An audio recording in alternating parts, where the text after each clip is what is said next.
I just want to know who I am. My dad calls me Maria Alegria, which means happiness. To be someone who's depressed and doesn't have activity in any part of her brain. And I think one thing that led me to my substance abuse is my perfectionism. I over-prepared for everything. I couldn't prepare for life. It was really out in the world with Adderall. That's how it started for me. Controlling it, one day yes, one day no, not on weekends. And that very quickly changed to once a day and never on weekends. That wasn't working anymore. So then I got into Xanax. I've never felt so depressed in my life, especially cutting out Adderall. I remember the therapist telling me, your brain looks like an ocean, meaning there was no activity. Me and my dad were sleeping in the same room. When I woke up, he was very concerned. He's like, you were shaking like if it was a seizure. The entire night, I didn't know what to do.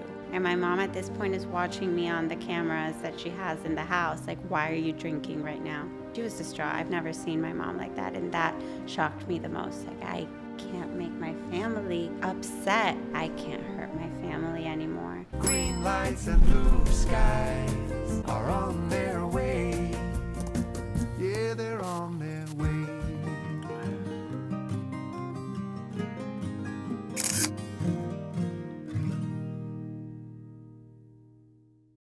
All right, guys, welcome to Crosstalk. We are here in South Florida, and I hope you like the podcast. Please subscribe to our channel. It helps us a lot if you do like it to subscribe and share it. Comment on whatever you want, questions, how you feel about it, what you like, what you don't like. We're open to feedback. Our goal as a 401c3 company, which means we're a nonprofit, is to raise money eventually for people who need treatment or need help and can't afford it.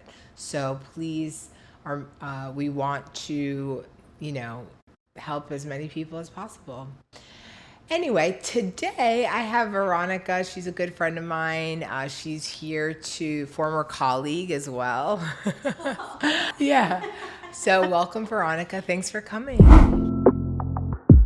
Thank you for having me. I'm so excited. Me too. So here on Crosstalk, we kind of go through and you're going to tell your story, tell us, the nitty gritty as deep as you want to get into it. And really just how you got sober and how you got into recovery and what your life is like today. So welcome. Thank you. Well, I don't think it's something that you plan or even know how you got here. Like for me, it's even hard to tell my story because, it's happening year over year over year over year, and you don't notice until you get to a place that your life is out of control. Right. But especially for someone like me, because I grew up in such a happy family, no trauma, really, very loving parents. I was the youngest of 3. I have 2 older brothers, so I was always the little spoiled princess. And I think one thing now, looking back after a year of nonstop therapy, that led me to my substance abuse is my perfectionism, which I think stemmed from being a ballerina. Right. You get thrown in the world where mistakes aren't really allowed from very young. It's all about perfection, right? It's all about perfection, how you look, what time you get there. And yes, it teaches you great discipline, but there's very little room for mistakes. And eyes are always on you. You're basically quite literally naked from the age of 3 in a leotard. So you're very exposed, and that translates into every aspect of your life. For me specifically in school, starting just middle school, high school, I would cry myself to sleep if I got an A-. That was not allowed in my mind. So my parents What about in your family? My parents were like, she's crazy. Right. Crazy. Like Right. an A- is good, so they never had to put pressure on me for my grades, but they also never said like, listen, it's okay to get a B. Right. which could have been helpful. But yeah, I very much imposed that pressure on myself. And once I got past college, I did very well in college as well, and into the work world, things got harder, and maybe I wasn't able to study for what came because that's not real life, Right. right? So for someone that was a straight A student, but I over prepared for everything, I couldn't prepare for life. Oh, So I was like, what can I grasp at? right. What can I Right? control? What can I control? And So as a kid, when you were doing, you grew up where? Here? I grew up in Colombia until I was 7 years old and moved to Miami, Okay. where we had a summer house because it was really unsafe in Colombia. Yeah. And there was a kidnapping attempt against me.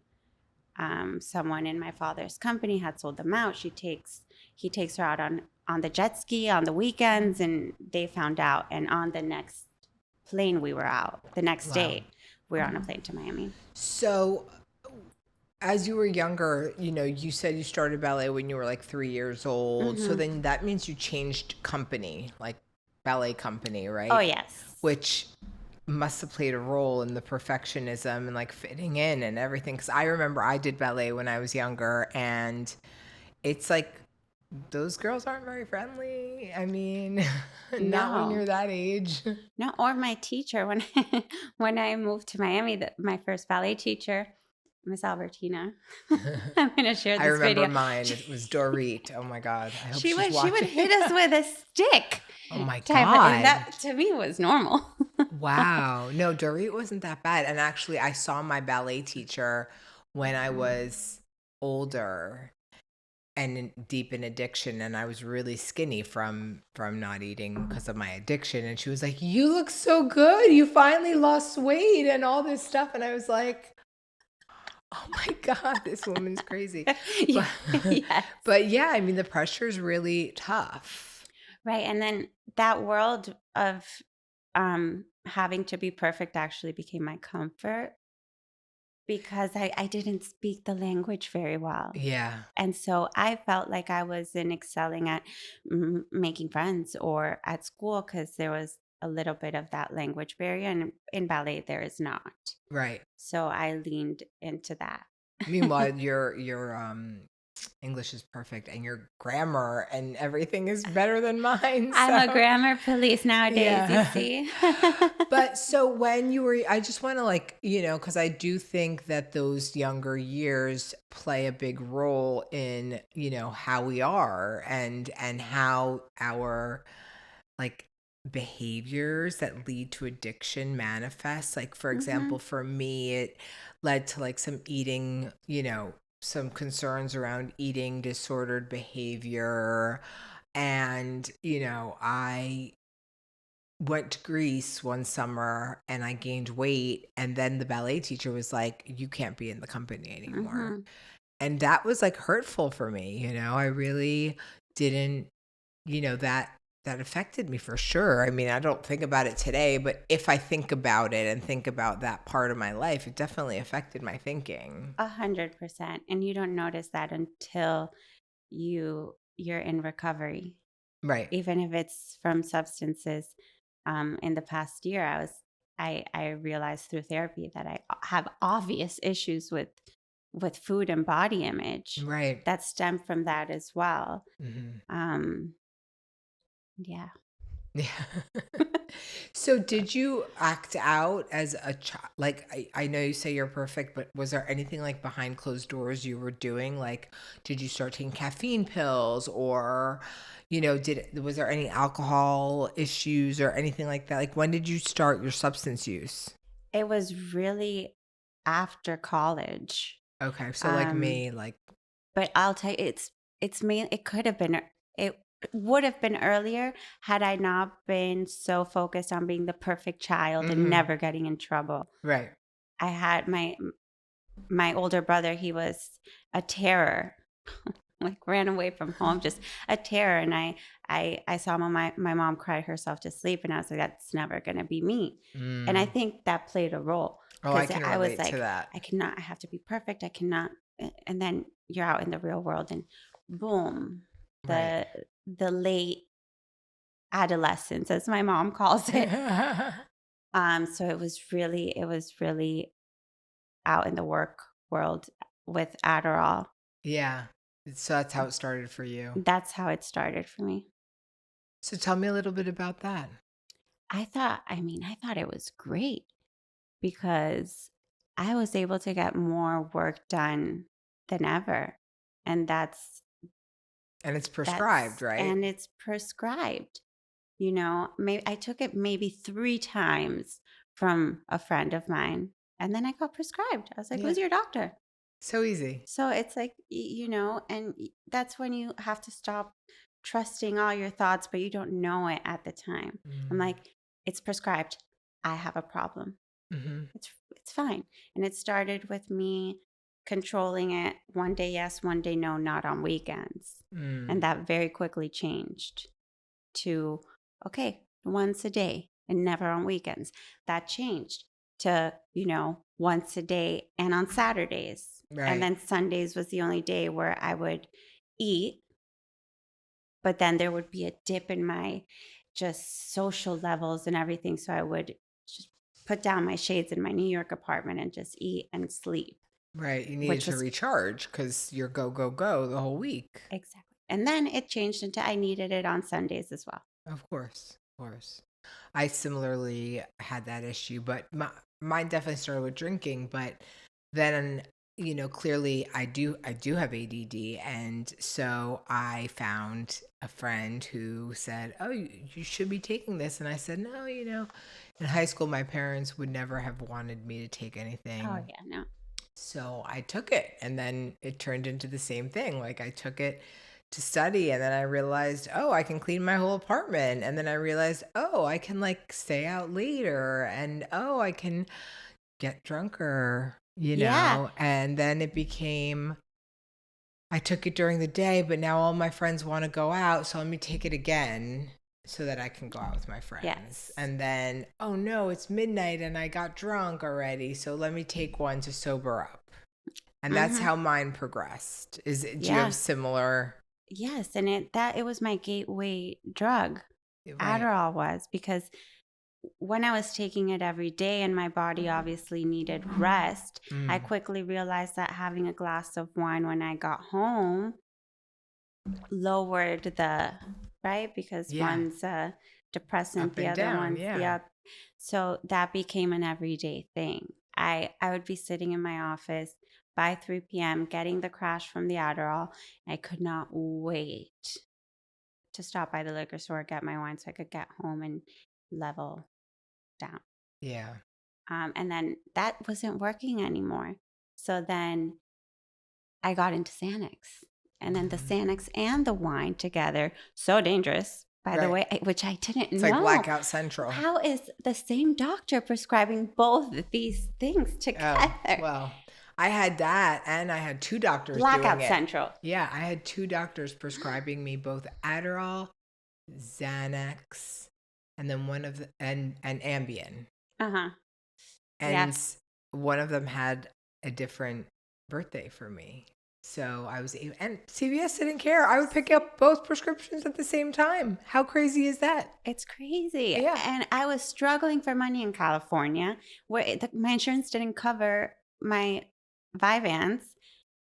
And I didn't care. I put all my basic needs on the back seat so I could buy my 400 and something dollar bottle of Vyvanse, which wasn't lasting me the month. Wow. Of course, at Yeah. this point. Yeah. That's why I had two doctors. I don't know how I got away with it for so long, but I did. And I know that they've made the laws a lot stricter. Thank God, really, because I think that it's so accepted. And I would hide it. I don't know. Did your friends, did your coworkers know you were taking Vyvanse and things? No, no, I was especially my extreme. friends, my friend group from when I was healthy. when you're healthy, you Mhm. surround yourself with healthy people. Oh, I would hide everything from Right. them and got distanced from them even because I surrounded myself with people that were doing the same thing or worse. Right. Me too. Same. It's really crazy how it progresses. Like when I look back and I think about, how it started as doctor prescribed, I need this. I'm taking it for school. I'm taking it for,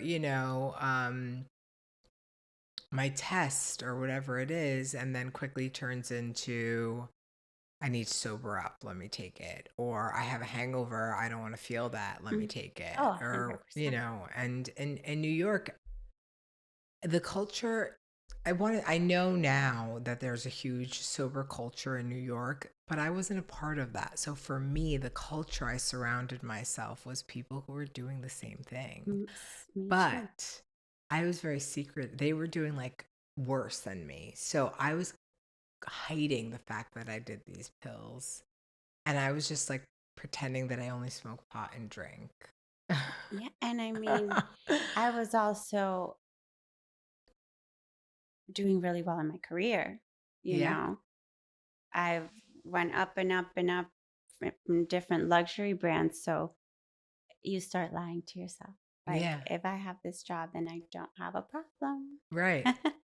I noticed, maybe I noticed in little thoughts that I had a problem, but then quickly covered them up, Right. you know?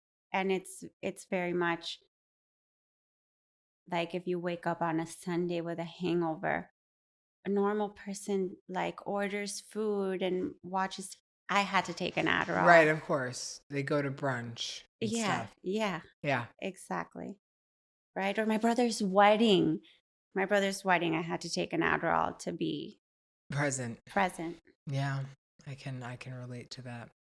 So then what happened in the end? Like so tell me, we talked a little bit about how it's progressed now. Like tell me a little bit about what the culminating events were that brought you into recovery. Was it like you decided that you wanted to get help, or was it a, intervention style? Like, It started as me wanting to get help, but again, like a huge theme with this is trust. I thought that what I needed was therapy and that I didn't have a substance abuse issue. So I took a medical leave from work. mhm, I could no longer be a functioning alcoholic addict. So my decision was to take a medical leave. But on my medical leave is when I was doing the worst. I decided to be a real estate agent. oh and, yeah, I did the same. and I was taking the real estate exam. And mind you, I was a straight A student. I went out the night before, took 2 Adderalls to go take the test, failed. Right. Failed the test. I was like, this is not like me, you know? Hmm. Nowadays, tomorrow, if I study for the test, I'll ace the test. Right. And that wasn't working out. So then I got a job with a neighbor of mine who put his name on the line. He had a big company to hire me. And one of those days when, I took an Adderall and then had wine and Xanax to calm down, the normal routine, I had conversations on the phone with his coworkers and the next day didn't remember what I said. You were blacked out. I was blacked out, and they were all concerned, and I lost that job before I even got my first paycheck. Right. So were those like red flags for you? Were you finally like, okay? Yes, they were, but I still did not say I need rehab. Right. Of course. So then I went home to Colombia and did therapy. I came to Miami. I support a lot of young girls in their careers and help them with their first jobs and their resumes. And one of these girls, she was hosting an event for a non-charity event, and I didn't make it. I had been drinking during the day, got really anxious, cried, excused myself, like, oh, imagine having a mentor that does that. Right. And I called my best friend and I was like, I don't want to live anymore. I'm miserable. Wow. And he rushed over. And I really think this was a turning point. He called my mom. I was on a plane the next day to Colombia, and the entire time I must have been in bad withdrawals, but I didn't see it as that. Only now with a clear head. I was shaking the entire time, and my mom's like poor, seeing her daughter literally not knowing why. Right. She didn't know what I was using. And then we decided in Colombia when I was you should see pictures. Pale, thin. Pale, fat. Oh, you were fat? Yes. I was swollen. Let's not say fat. I was Okay. really swollen. I didn't look like myself. Yeah. Since I was little, I've loved makeup and hair and looking pretty and jewelry. I would wear the same sweats every day. Oh, wow. That's so not like you. I had like hair on my chin, didn't care, nails not done. I looked like a mess. And that's when my mom kind of went into survival mode, fight or flight. And she came with me to New York. We packed up the apartment and I moved to Colombia. Wow.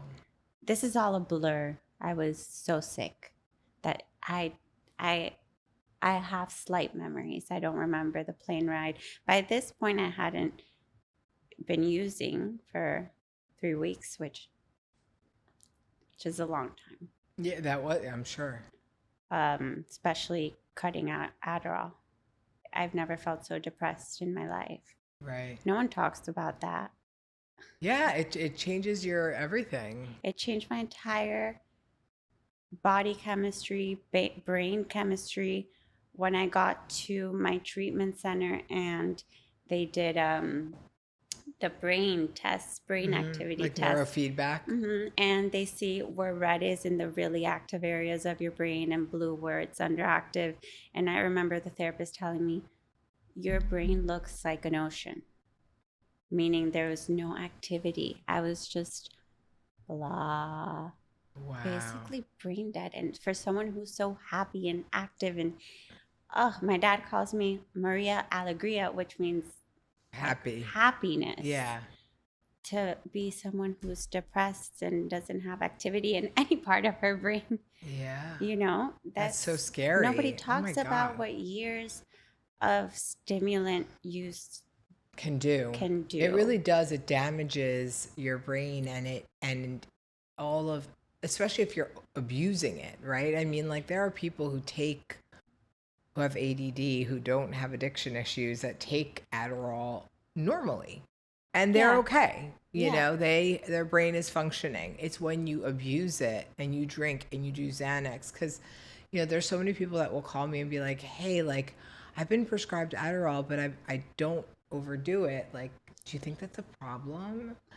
And I'm like, I don't know. Like, that's up to you, you know? Yeah. Do you really take it as prescribed, or are you, you know, lying to me or lying to yourself, really? I would have also lied to you, but not knowing at the beginning. Right. Absolutely. So I think that people don't talk about it, and it's scary that they prescribe this medication to young children. Yeah. You know, and they up the dose consistently. I mean, that is really scary to a developing brain that like at such a young age, like to be altered like that. And I don't know how it works because I'm not a scientist or anything like that, but I wonder if like your dopamine receptors can get damaged, like long-term damage. I mean, I've read a lot about it. Yeah. And it's not information that's out in the open as I think it should be. I mean, in my brain, it clearly, there's proof it had an effect. And they redid my scan 6 months in, and there was some more activity in yellow and orange areas, but still very much. I remember I used to be in my car and I would always take all my pills everywhere with me. Like Mm-hmm. all of them. Mm-hmm. Like God forbid someone went into my apartment and like saw and they took them from me or thought I had a problem or Oh, something yeah. like that. So I would carry everything with me all the time. And I remember one time I was in the car and I was doing this like weird twisty moves because I was like in pain and my body was like breaking down. It was so bizarre. And I took the bottle and I looked at it and I read amphetamine. And like every time I read the word amphetamine, I was like, I know I have a problem. I know that amphetamines are bad. Like you learn speed is Yeah. bad. And that word, like for some reason, that word would always stick in my head. Like this is bad. I'm not. So there was a lot of shame for me that was built up. And I Yeah. felt like I really had to hide this part of my life. 100%. I went into treatment, and the person that did my take-in, I just said, I just want to know who I am. I was so far gone. I didn't know who I was. Was I this person that partied till 9 a.m. in the morning Mm, and had no regard for responsibilities? Uh, I tried to look back at my childhood, and it was such a different person. I'm like, who am I? right. That's scary. It's so scary. It's like being blind. Yeah, yeah, it is. So tell me so now you're in Colombia. Your parents are aware that you have a problem. At this point, I didn't tell them about the Adderall because when I got to Colombia, I still had a bottle Yeah, of Adderall. yeah. And I at this point I was studying for my MBA. You're just grasping at things Oh, at I this know, point I know. because you think something's going to work out, but really nothing's going to work out if you're in that, you I know? know, I know. So I'm studying for my MBA, and we're in the countryside on vacation, and I'm taking my Adderall to study for the MBA at this point on a medical leave. And me and my dad were sleeping in the same room. And when I woke up, he was very concerned.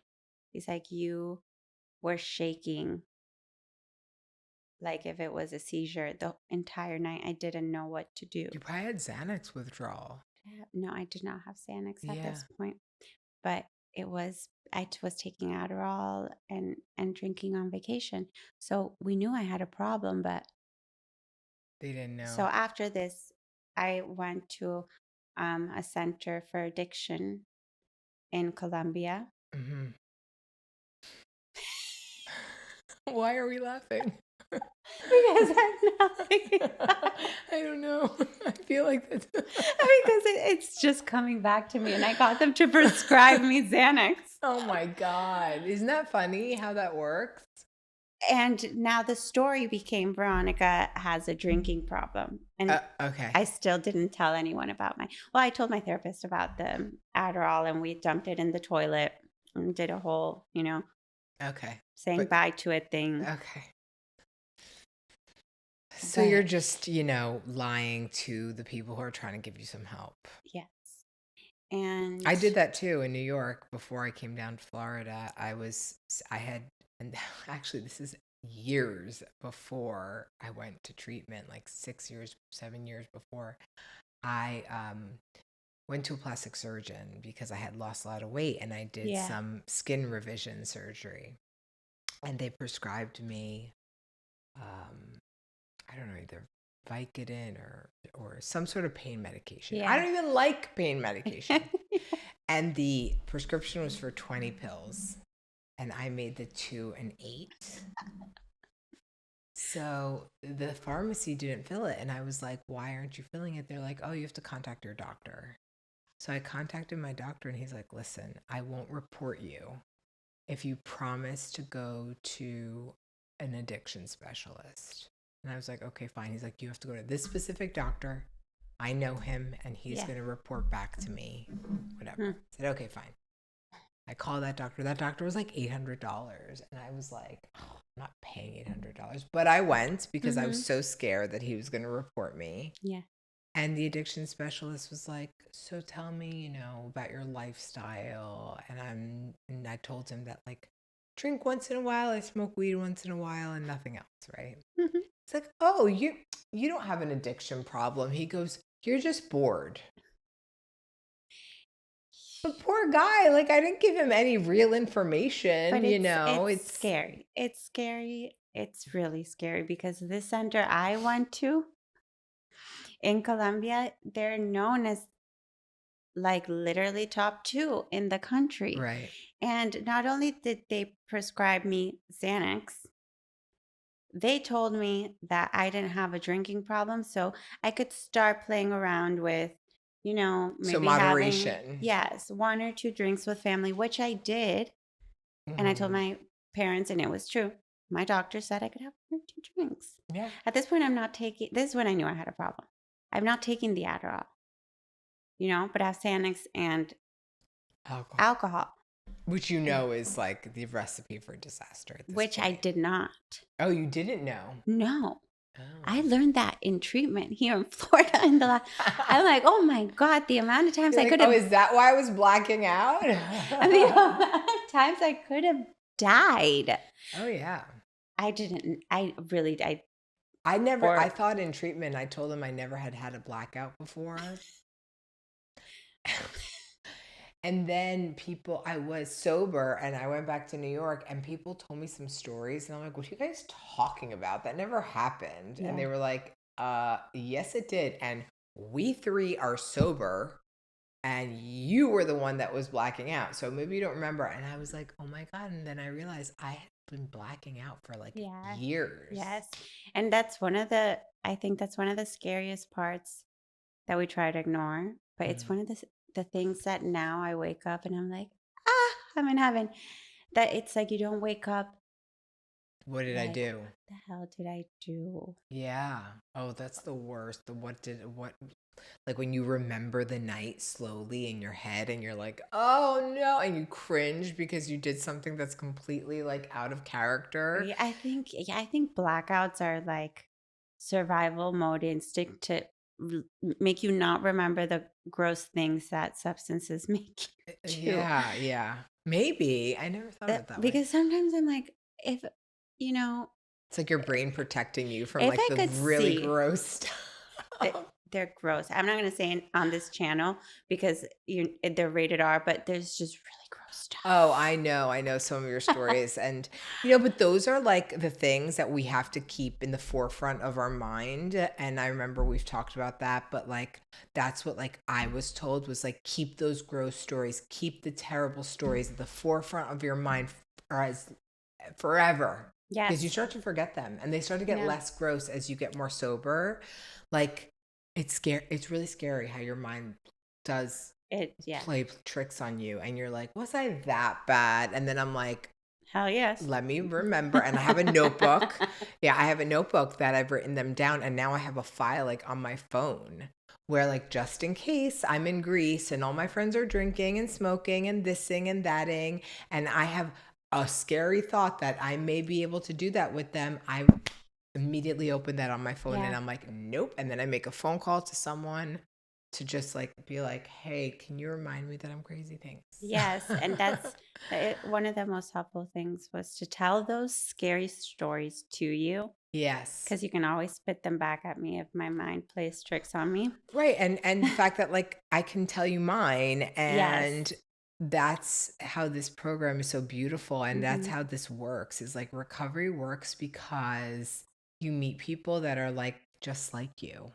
Yes. And the other thing that's helped me so much because I've had those thoughts, I'm still in early recovery. Yeah. And those thoughts come up all the time, especially after you're out of the recovery bubble and out in the world where, it's in your face at all times is playing the tape forward.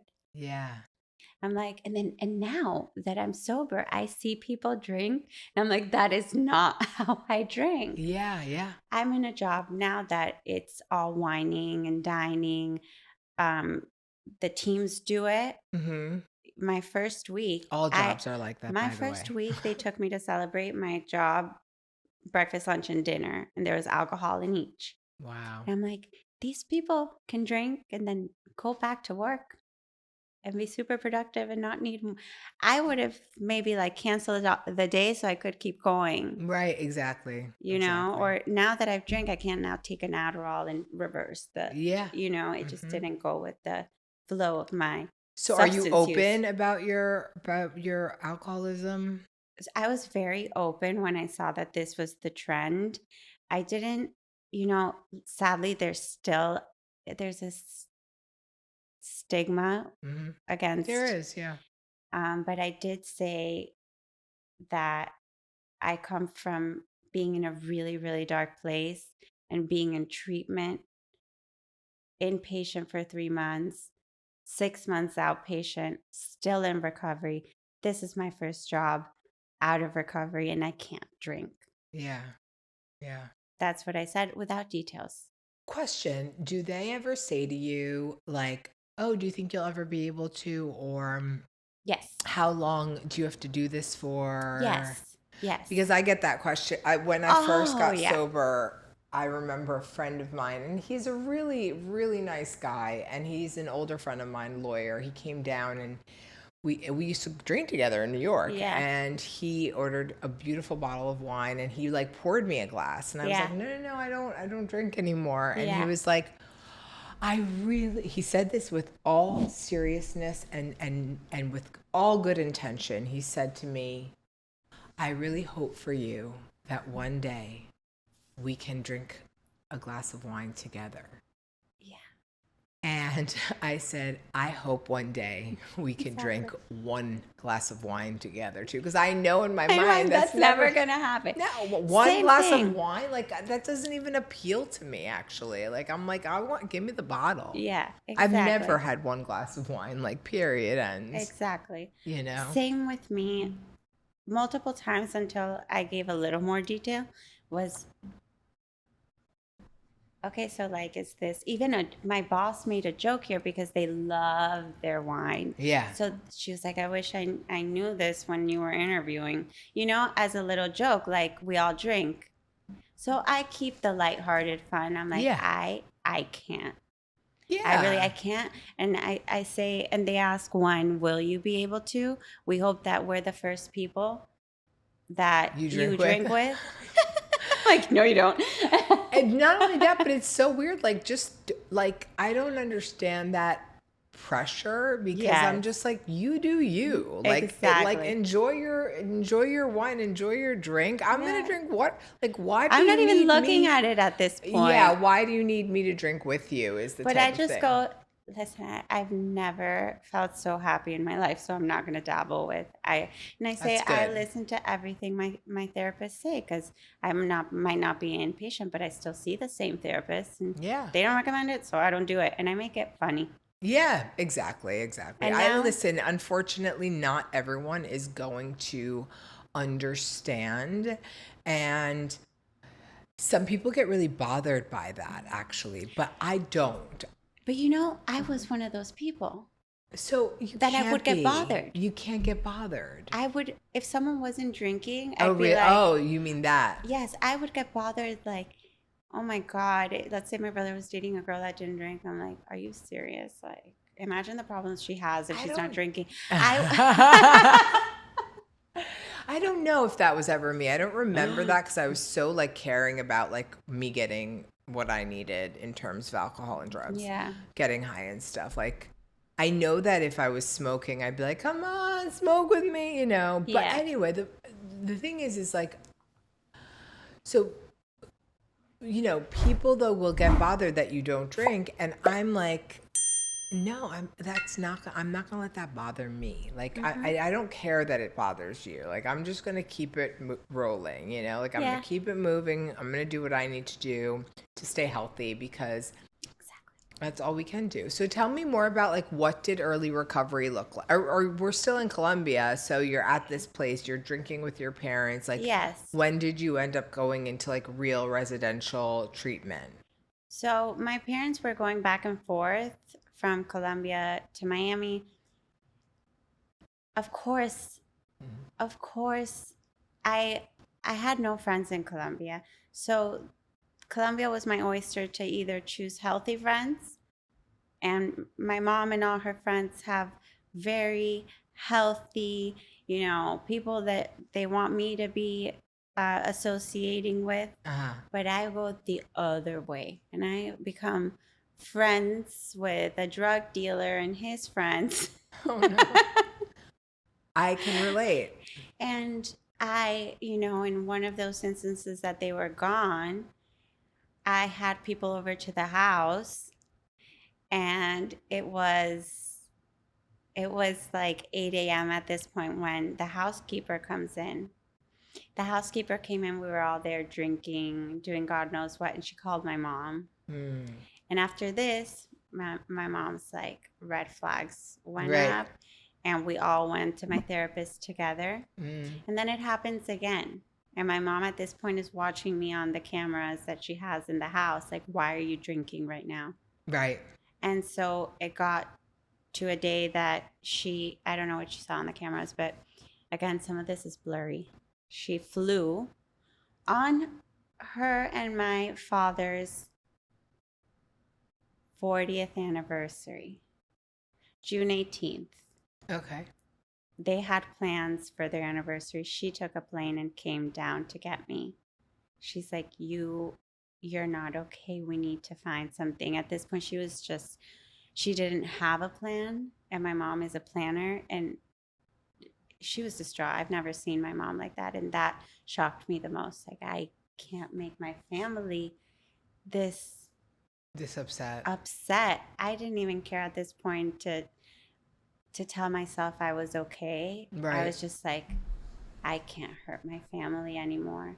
And my mom had a friend who had a daughter who struggled as well. And she called and said, what treatment center? And that same day we got me booked, paid whatever we had to pay to get $1 billion.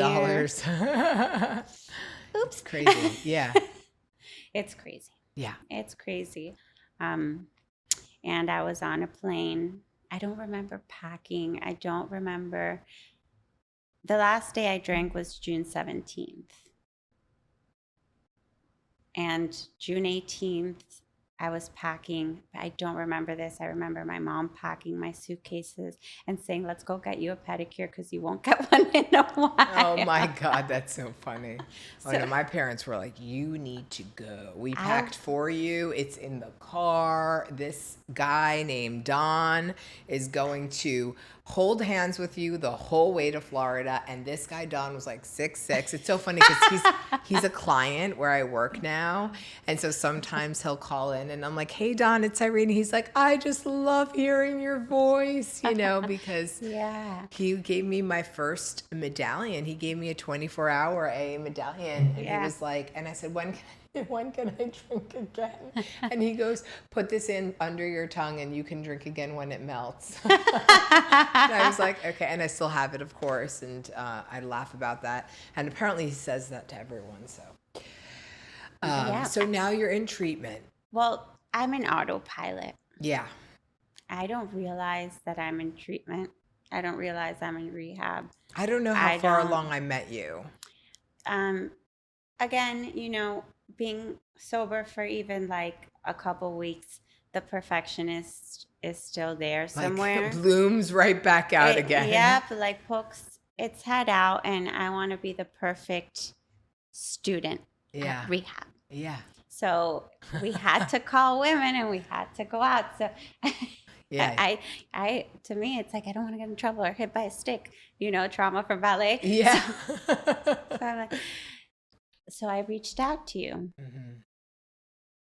But I remember, and this was a month in. Yeah. Maybe a month and a half. Usually people call me a month in. A month and a half. They're forcing me to make phone calls.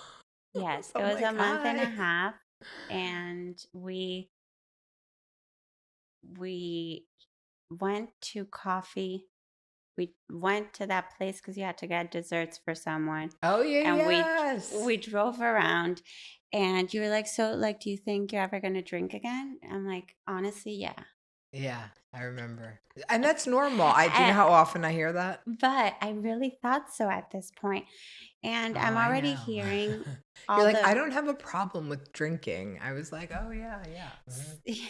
So at this point, I'm like, okay, I only have a month and a half left. For me, rehab flew by. Yeah. And I'm having these thoughts. And I started being able to trust myself for the first time, only a little bit, in years, where Mhm. I was like, my intuition says, don't leave yet. And that's when I was like, I need to go to sober living, Yeah. mom. Yeah. I don't trust myself. Yeah. So at this point, I didn't have a sponsor either. Right. Remember? And you actually said, like, I'm sure you were thinking she needs a sponsor. Well, I mean, I always, when someone says that I'll offer or I'll say, it depends, right? It depends Yeah. on, because some people like want to be friends and I'm like, we can't be friends No. if you want me to sponsor you type of thing, right? So you got to choose one or the other. Like, But I was like, I want what this woman has after the first time I met you. Because when I told you I was going to drink again, you were like, you say that, but it gets so good. It gets so good. Life gets so good that you're not going to want to. yeah, And now I chose to trust you. But I'm so happy you did. that thought blew my mind. But I Right. chose to trust you because I'm at this stage a month and a half in where I I know that I shouldn't have been trusting myself for years.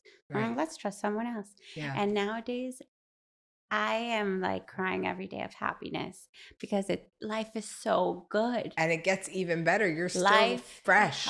life is so good.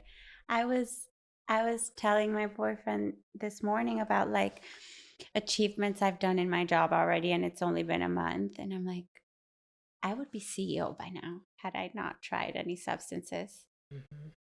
I And know. yes, my treatment center confirmed I do have ADD.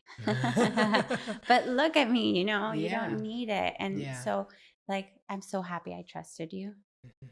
because life is so good. I'm so happy to hear Yeah. that.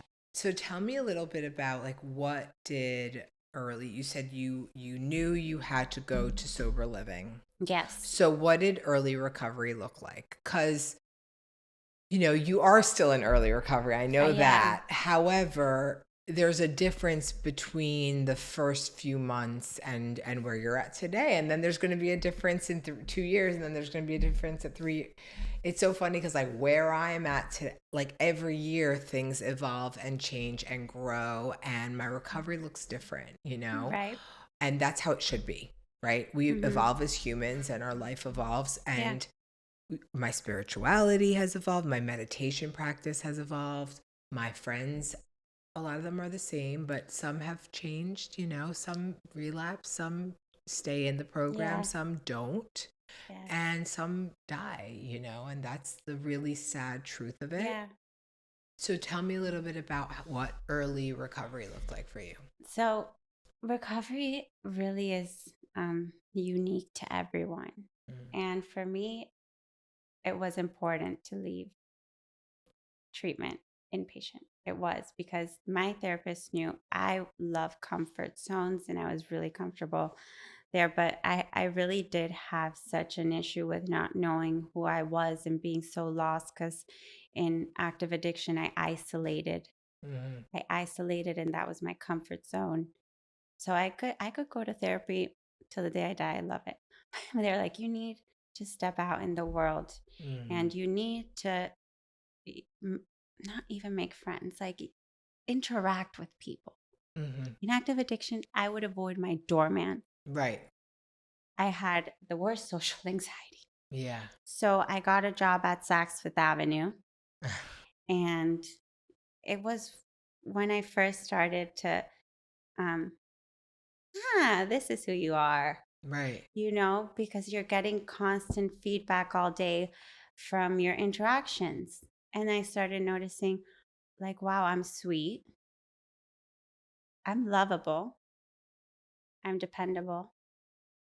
So you Yeah. start noticing things because you you you're facing a mirror every day when you're in front of people. Mm-hmm. When you isolate, you could believe whatever you want. Right. So that And was our minds could tell us tricky things, you know? yes. But I needed that because I was going to my job to interact with people, but on my own, I just wanted to go back and sleep. I had no social battery. It was painful Yeah. to interact. It still is, and it's something I'm working. Yeah, it's something that, and that's normal. It's normal. It's something I'm working on. But I I started to get a lot of joy out of helping my roommates, the girls around me in early recovery as well, Yeah. driving them places. I know some of them. They're very sad that you now live in Miami and you're not there anymore. I know. Maybe I should come back for a couple more months. Oh my God. I'm gonna go back to treatment. Just kidding, No. Mom. Yeah. So, did you do any sort of 12-step program? Were you going to meetings? Do you work on a spiritual practice? Like, what do you do for yourself, for your recovery? I was trying it all. So you're my sponsor. You give me the recommendation that has a lot, Yeah. and then I think you take the ones that really work for you. Mm-hmm. So I hated going to meetings. Mm-hmm. Everyone's like, you're gonna find one that you like. You're gonna find one that you like. And I was going. I started hating them less. Yeah. But I wouldn't say it was the thing that saved my life. I think when we spoke about spirituality, I was like, oh, yeah, I'm spiritual. But it started becoming more and more and more and more a part of my life. Now it's huge. I start my day with, the Instagram I sent you. I love my life. I love my life. Yeah, yeah. I know. I pray and I do notions and I dance and I really That feel little girl? like, yes, I that's love me. her. Yeah, that's I love me. that little girl. But I'm like That's talking. old too. That's years old. Yes, but I don't know. It She's feels amazing. like me. That's what I love do. my mom. I love my dad. I love my job. family. I love my sponsor. I love that little girl. I love my sobriety. And all this I'm saying to I'm spiritual, not that religious, but I'm saying to, my angels. I believe I have my guardian angels. I speak to my great grandmother every day. Yeah. Every day now, so my spirituality and getting that guidance from you that it helps. Yeah. It helps when you're not in control to say something higher than me loves me and is guiding me because it's not me. Yeah. Yeah. And I wouldn't be here if it wasn't for something higher than me. I love that. So that to me so helpful, and it keeps growing. My spirituality keeps growing. And it's really funny because my mom and I are alike in a lot of ways. And like just parallel to you, your family has their struggles through this. And my mom, her spirituality, has just taken on another level. She also has addict behavior, so now she's addicted to her religion. Like never. She has my entire family. We have addict behavior. I see it now like never before. I know you can really see it once Like, you've been to treatment and it's a good treatment center that really you see all these different behaviors. It's amazing that I'm like, it's funny. People are always asking me like, who in your family was an addict? And I was like, really? There's not that many. Like there are but not in my immediate family. Mm-hmm. Right. And then my dad and I were like talking once and I was like, oh my God, my mom is the addict. She has like a crazy addiction to shopping, like unhealthy. Yeah. Like there are consequences that she doesn't care about, you know what I mean? Like, and she'll do it anyway. Yes. And I'm like, oh my God. Yeah. What is this woman going to do when she doesn't work anymore? Yeah, that's funny. Me and my mom and my entire mom's side, it's like my aunt and uncle, it's chocolate and wine. Then it's eat 3 bars, not one. Right. And every day, 3 times a day. My mom, when it's Diet Coke. One time it was the tequila diet. Tequila. Now it's me. Yeah. Now I tried chia seeds for the first time, and now I have them 5 times a day, every day. Yeah. Or like I have an ice cream I'm obsessed with, and I have to have it every day. I was talking about this the other day. Like, you yep. I call it hyperfixation. Yes. Now, rather than it's okay as long as it's not, it's not drugs. Yeah. Yeah. And I think also early recovery, another thing that really helped me was our meetings. Yeah. Our meetings coming here. And I wouldn't open the blue book on my own. The big books. Yeah. The Doesn't big matter. blue book on my own. Like reading with you was so powerful to me. Oh, good. I'm happy to hear And that. there was little passages that, made my hair stand up Yeah. or that you relate to. Mm-hmm. Or I remember when we were reading the promises and my hair stood up and, I got emotional and I'm like, And they when- work. And I'm like, when is this gonna? So then what would you say you do today that is different from then, or that, I know for me spirituality has grown. I know for you it's grown, and it's a relationship, right? It's a relationship that grows. You have to feed it. You have to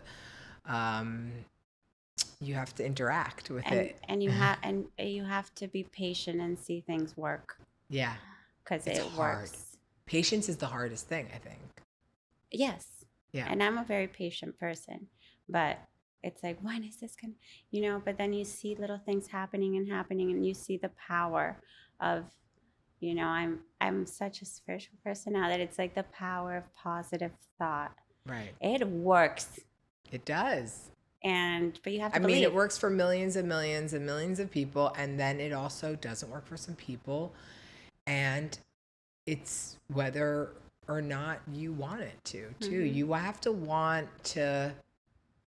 be willing to give it a chance, and some people aren't willing, and some people, find another way, and that's okay. Yeah, there are other 12-step programs, and there are also people who have found recovery not in 12-step, and that wasn't me, right? Yeah.